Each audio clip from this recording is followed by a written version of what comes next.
ৰাইজৰ সপক্ষে first executive মিটিঙত আমি 4টা পইণ্ট আলোচনা কৰিছিলোঁ।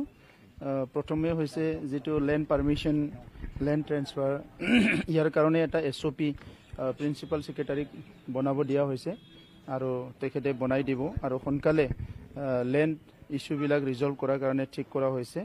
আৰু ইয়াৰ লগতে যেটো আছে কোকৰাঝাৰ যেটো সিটি আছিলে সেই সিটিটো আমি সিটি অফ পিস বুলি ঘোষণা কৰিছিলোঁ আৰু ইয়াৰ কাৰণে যাৱতীয় যিখিনি কাম কৰিব লাগে সেইখিনি কৰিবৰ কাৰণে যেটো আছে আমাৰ মিউনিচিপালিটিক আমি দায়িত্ব দিয়া হৈছে।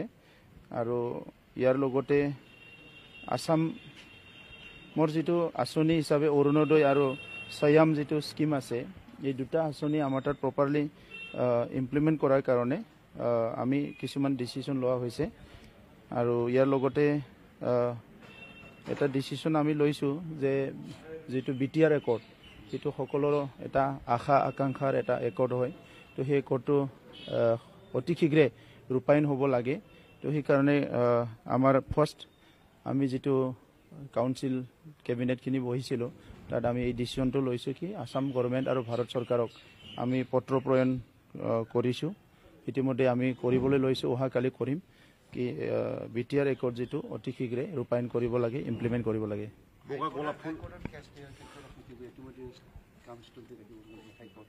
নাই, হাইকোৰ্টত এইটো এনেই এটা টেনশ্যন ক্ৰিয়েট কৰাৰ কাৰণে কেছটো দিছে, কিন্তু এইটোৰ দ্বাৰা কাৰো একো লাভ নহয়, না টেনশ্যন ক্ৰিয়েট কৰিব পাৰিব।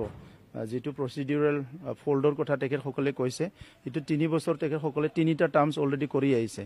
গতিকে ইয়াত যে ৰুল বনাব লাগে, ইয়াত যে মানে প্ৰচিডিউৰবিলাক বনাব লাগে সেইটো আজিলৈকে তেখেতসকলে বনোৱা নাই। আৰু ইয়াত বেলেগকহে মানে আঙুলি দেখাবলৈ আহিছে, কিন্তু 17 বছৰত তেখেতসকলে কোনো চিষ্টেমে বনোৱা নাই। তো আমিতো এতিয়া চিষ্টেম বনামহে। আমি চৰকাৰত মানে অলৰেডি আমি দায়িত্ব লোৱাৰ পিছতে আমি এই চিষ্টেমবিলাক বনাবলৈ আমি অলৰেডি ষ্টাৰ্ট কৰিছোঁ।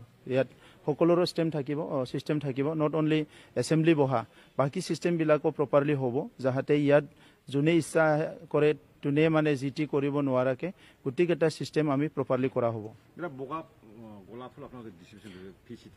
হয়, পিচ চিটি হিচাপে এণ্টায়াৰ কোকৰাঝাৰ চিটিত বগা গোলাপ মানে ইয়াত চবকো অনুৰোধ কৰিছোঁ কি সকলো ব্যক্তিয়ে বগা গোলাপ ইয়াতে ৰাখিব। আৰু ইয়াৰ লগতে আমি আমাৰ গভৰ্ণমেণ্টৰ তৰফৰ পৰাও য'ত প্ৰয়োজন আমি সেইটো প্ৰভাইড কৰাৰ কাৰণে আলোচনা কৰিছোঁ। কাৰণ যোৱা 30-40 বছৰত কোকৰাঝাৰত যিখিনি ভাইলেন্স হৈ গ'ল, বড়োলেণ্ড অঞ্চলত যিখিনি ভাইলেন্স হৈ গ'ল বা বিভিন্ন চিটুৱেশ্যনবিলাক হৈ গ'ল, এইটো দূৰ কৰিবৰ কাৰণে আমাৰ মানসিকতাৰ এটা সলনি কৰাৰ প্ৰয়োজন হৈছে। আৰু সেই মানসিকতা সলনি কৰি পেলাই এটা শান্তি আৰু সম্প্ৰীতিৰে চবেই আগবাঢ়িব পৰা, নিৰাপত্তা আৰু সকলো জাতি জনগোষ্ঠীয়ে যাহাতে ইয়াত এটা সকাহ পাব পাৰে কি আমি ইয়াৰ নাগৰিক হিচাপে আমি নিৰাপদ হয়, আমি সকলো দিশৰ পৰা শান্তি সম্প্ৰীতিৰে থাকিব পাৰোঁ, এই কথাখিনি মানে আগুৱাই লৈ যোৱাৰ কাৰণে এই কামটো প্ৰথম ইনিচিয়েট কৰিছোঁ। আৰু সেইটোৱে নহয়, যিমানখিনি আমাৰ চিটি আছে, আমাৰ টাউন আছে, প্ৰত্যেকটো টাউন আৰু চিটিত আমাৰ গাৰ্ডেনিং কৰা হ'ব, ইয়াৰ সৌন্দৰ্যটো বঢ়াই দিয়া হ'ব। আৰু সেই কামখিনি আমি অহা 2 মাহৰ ভিতৰত কমপ্লিট কৰিম। এইটো প্ৰথম কাউন্সিল বহি পেলাই শপত গ্ৰহণ, দ্বিতীয় কাউন্সিল বহি শপত গ্ৰহণ কৰাৰ পিছতে চব হৈ যাব। আপোনালোকৰ পাৰিষদীয় সদস্য গুৱাহাটীৰ পৰা শ্বিলংলৈ যোৱাৰ এটা চৰ্চা, তেখেতসকলে অলপ মানে ঘূৰি আছে, কাৰণ কামবিলাক অফিচিয়েলি ষ্টাৰ্ট হোৱা নাই, তো অলপ ইয়াৰ আগতে অলপ ঘূৰা ফুৰা কৰি লৈছে। যেতিয়া কাম ষ্টাৰ্ট হ'ব কোনো ওলাই যাব নোৱাৰিব। আৰু আমাৰ সময়ত কোনো EM কোনো GM আমাৰ কাউন্সিলৰ হেডৰ পাৰ্মিশ্যন নোলোৱাকৈ কোনো ফৰেণ্ডত যাব নোৱাৰিব, ক'তো যাব নোৱাৰিব। য'ত যোনে যাব তাৰ অফিচিয়েল কাৰণ হওক, হেল্থ কাৰণ হওক বা কিবা টুৰিষ্ট হিচাপে যোৱাৰ কাৰণে হওক, এইটো গোটেই প্ৰপাৰ পাৰ্মিশ্যন আৰু প্ৰপাৰ নলেজত যাব। তো সেইকাৰণে এতিয়া তেখেতসকলে ফুৰি আছে আৰু 2-এদিনত আহি যাব। নাই, কোনোৱে যোৱা নাই, BPFৰো যোৱা নাই, কাৰো যোৱা নাই, যাব সময় আছে। 5 বছৰটো সমষ্টিতে থাকিব না, 2 দিনহে। এতিয়াতো কোনো ভয় আশংকা নাই আপোনাৰ চৰকাৰ?